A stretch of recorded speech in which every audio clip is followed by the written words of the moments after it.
Hello, once again. This is another live stream for me talking about movies I owned, but I've never watched before. I know I said last time that I had completed all the movies I had from my unwatched shelf. Oddly enough, I had pulled some out going, I'm never going to want to watch these. And then I decided to watch them. So I'm going to talk about those. And this is it. As long as I discredit that I've still got about 12 movies left in here I haven't watched yet. Beyond that, this is it. There's nothing else that I bought to watch that I haven't watched. I'm just gonna forget there are 12 more movies in here I haven't watched yet. Not that I don't want to watch them. It's just I don't want to watch them now. So we don't have as many as last time. We don't have a 24 or an 18 stack of movies. Basically, this is a big ass bag of movies I pulled out of my collection after I watched them. This is all the crap I watched and said I'm never going to watch it again, meaning it needs to go away. It's all right here in a plastic bag. So I pulled out everything that I had put in the plastic bag going, I'm never going to watch. The only things that I ruled out right away were the sequels to movies I had already put in the bag because I didn't like the original and I was never going to watch the sequels. So these were not considered contenders because, well, the first one sucked so bad. So here we go. I got a stack of 9 movies this time, I think. 10. I have 10 movies for you. So let's get started. All right. And again, this will be in the order I watched them in. So let's see what we got here. First off, we have War Dogs, starring Jonah Hill and Miles Teller. This is based on a true story of some 20-somethings who were gun runners during the beginning parts of the Iraq War back in the early 2000s. Neither Jonah Hill nor Miles Teller look like they're in their early 20s, which totally throws off the entire movie when they say, oh yeah, we're 23. They're not 23. I didn't care for it. I didn't find much I liked about this movie. Jonah Hill probably did a very faithful interpretation of the character he was playing because this is based on a real story. I just didn't give a crap. He annoyed the living crap out of me. Beyond that, it wasn't that interesting of a movie. They sold guns. Jonah Hill screws his partner. It is what it is. It wasn't that interesting. I'm going to admit most of these movies that I pulled out of my collection going, I'm never going to watch these, and then I decided to watch, I probably should have kept on my first statement of I'm never going to watch these. All right, next up we have Maps of the Stars. This movie's real bad. It is not as bad as All About Eve. This is still the grand champion of shit I've watched. This is bad, though. It takes place in Hollywood, and you've got Julianne Moore, who's an actress who's trying to be in a remake of a movie her mother starred in. You've got John Cusack, who's the father of a kid, and he's an inspirational. It doesn't matter. The plots of this movie aren't interesting. Nothing comes at you. Nothing surprises you. In fact, the main plot line of this movie is brought up in a side statement that makes a character sound like they're insane because they're not backing it up. They're not backing up this claim that turns out to be true. And here's a spoiler. If you really are looking at this movie going, ooh, that might be... I love John Cusack, by the way. John Cusack is one of my favorite actors of all time. I don't love everything he's in. There's a lot of his stuff I really like. This ain't one of them. I guess, to put it frankly, the spoiler of this movie is that John Cusack is married, he has 2 kids, and they're both children of incest because his wife is actually his sister, and they didn't know it when they got married and started having children, and both his kids are crazy because of incest, apparently. Honestly, it's a ridiculous movie. Not ridiculous in the fun way, ridiculous in the bad way. Don't watch Map to the Stars. It was bad. All right. Next up, I have Rosewood Lane. This one actually doesn't count in the... I pulled it out of the collection and then decided to watch it. I actually stopped at a pawn shop earlier this week. I know, safer at home. I shouldn't have, but I did anyways. And I picked this one up. I hadn't seen it before. I had seen the trailer for one of these pieces of crap, and I decided to check it out because it looked interesting. It wasn't bad. I enjoyed it. It's something I'm considering rewatching at some point down the line just to see what's going on. It's got a great twist. Honestly, the twist at the end of this movie is worth the hour and a half. As long as you can handle a good thriller or an average thriller, I guess, the twist is worth it because I didn't expect the twist. It's not what I thought was happening. It's not what they, but it all made sense, and that's kind of why this movie has rewatch value. Is because now you want to go through it and watch it, going, I get what's going on now, because you already know what the twist of the movie is. Basically, Rose McGowan plays a self-help talk show host over the radio who is being stalked in her new home. She's moved into her father's old home, who is dead, and she's being stalked by the local paperboy. That's the basis of the movie. Like I said, I enjoyed it. I liked the twist at the end of the movie. I didn't see it coming, and it was a super enjoyable film, and I liked it. Definitely one worth rewatching. So, again, it wasn't in the I pulled it out. It was one I bought this week, but it was good. All right, next up, I have some friends who told me this movie was awful, and I watched it anyways. The Descendants, starring George Clooney. They told me it was awful. They told me it was super boring, and that they just couldn't get into this movie. I have to disagree with that synopsis. I liked it. I got pulled into this movie. I need to get a different copy because it skipped a little bit at the beginning of the film, so I missed about 2 minutes of the movie.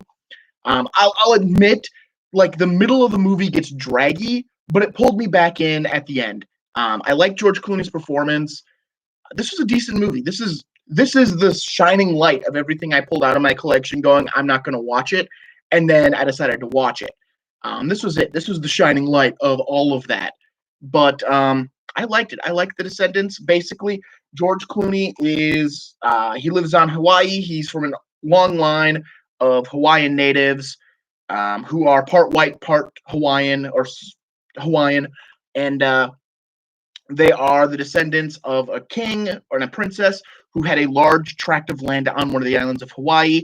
It's in trust, and now he needs to make the decision on what's happening with this land with his cousins, while at the same time his wife is in the hospital dying from a coma. In a coma, she's going to die. There is no saving her. And he finds out his wife was having an affair. And he's dealing with that. He's dealing with his 2 kids. He's dealing with this land deal.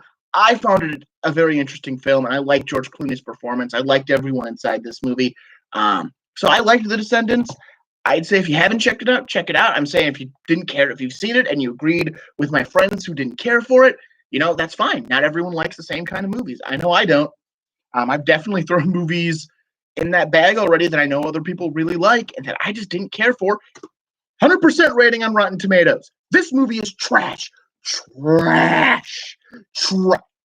Not bad. Trash. 100% rating on Rotten Tomatoes. I just want to point that out.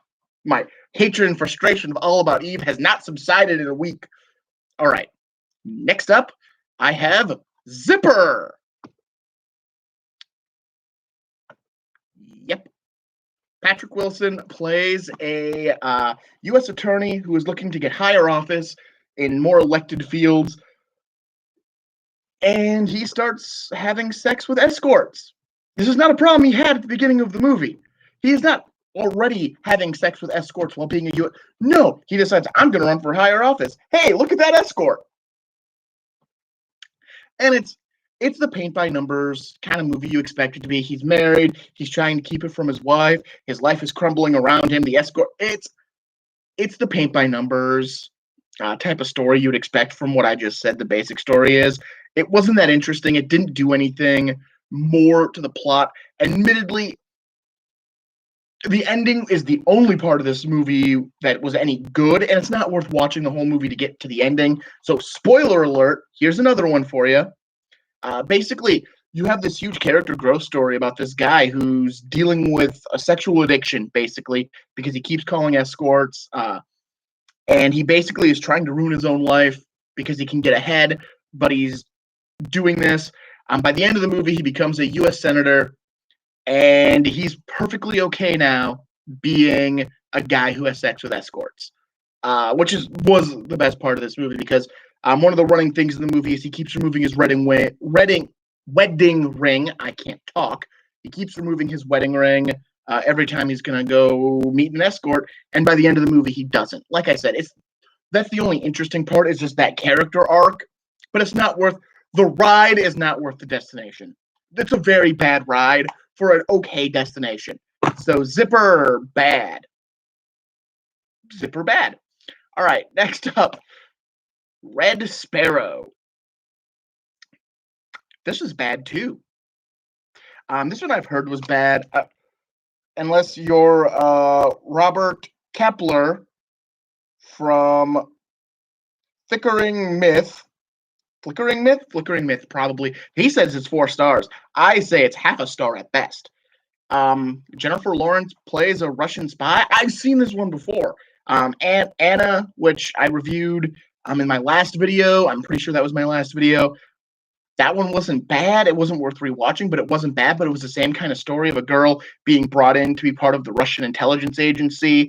Alongside is Atomic Blonde, which is very different, but still kind of that same woman in the intelligence agency kind of a film. The only difference is in this one, the Sparrows are people who use sex to get what they want from the general populace, from who they're trying to get information from. They use sex.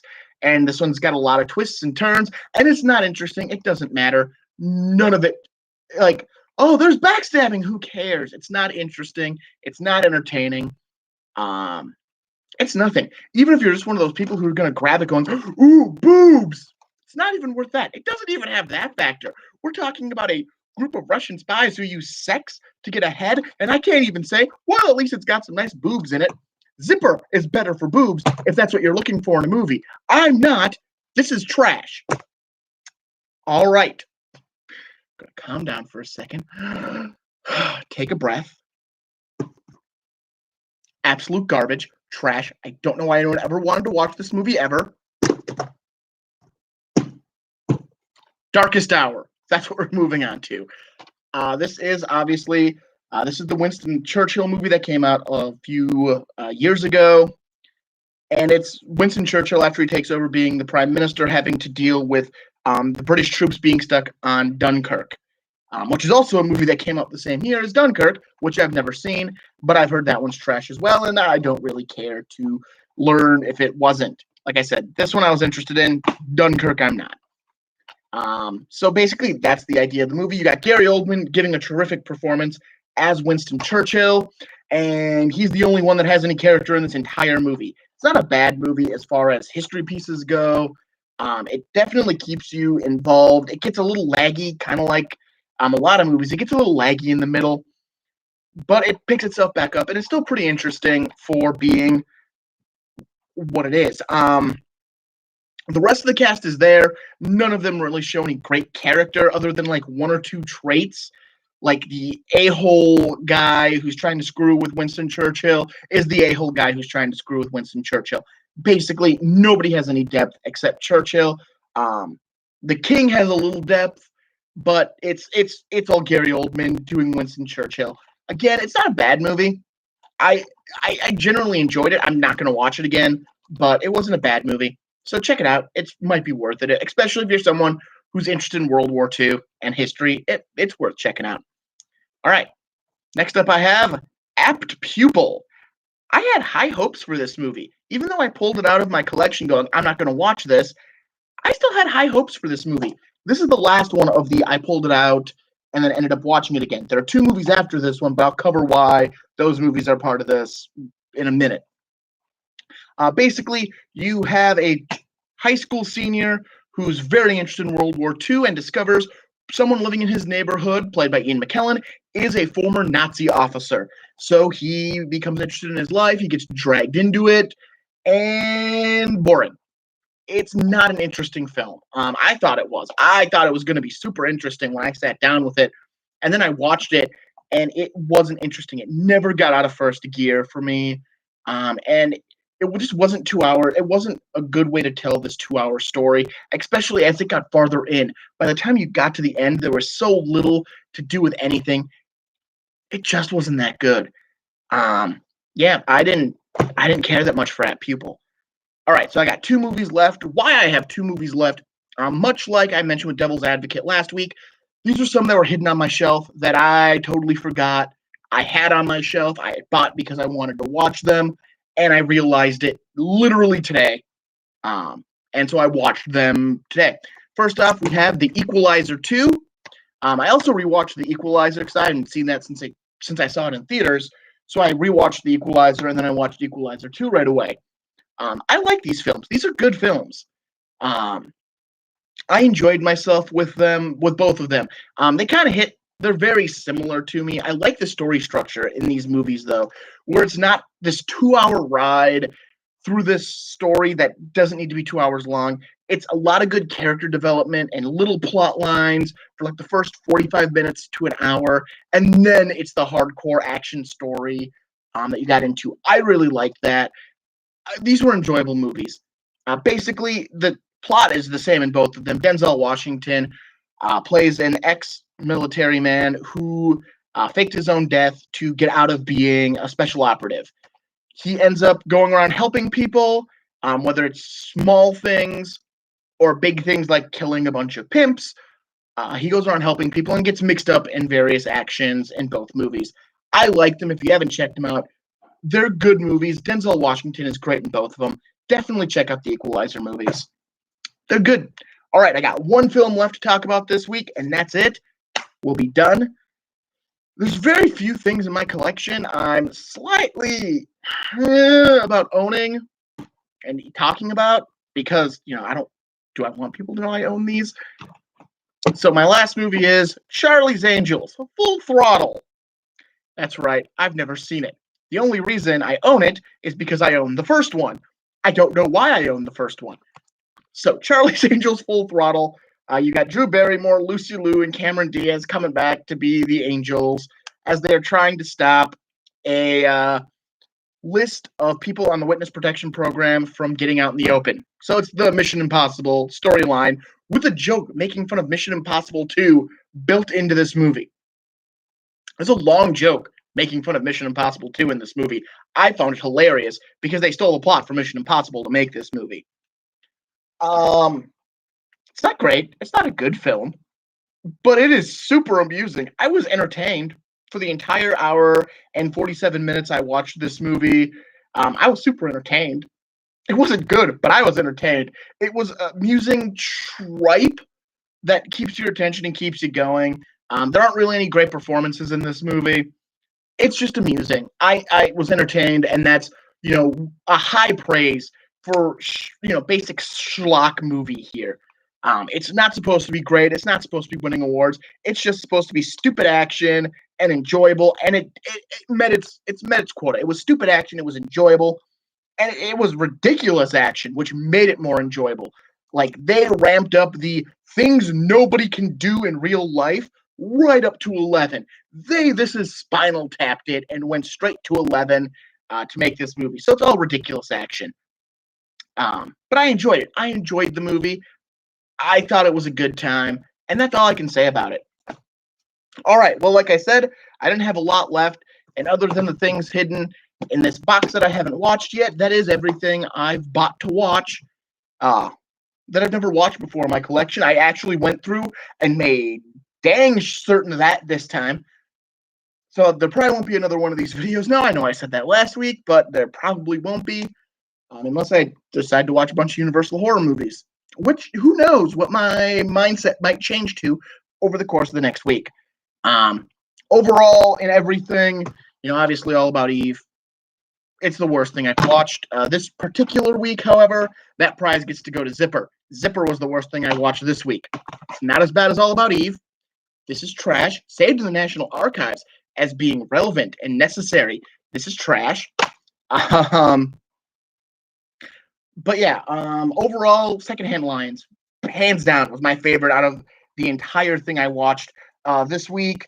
It's probably going to end up going to Equalizer 2. That was the best movie I watched this week. But yeah, so that's what I got. Don't forget to come on Wednesday.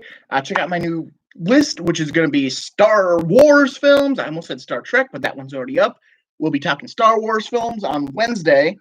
I'm going to be looking at all of the Star Wars films, the 3 trilogies, plus the 2 standalone films, anything that's been released theatrically. I'm not looking at Ewoks or holiday specials. Those are their own load of bad. So don't forget to check out then. If you have any questions, hit me with some comments. Hit the subscribe button if you want to see more. Check out some of the past videos because there's some good stuff there. Otherwise, I will see you all later. Have a good one.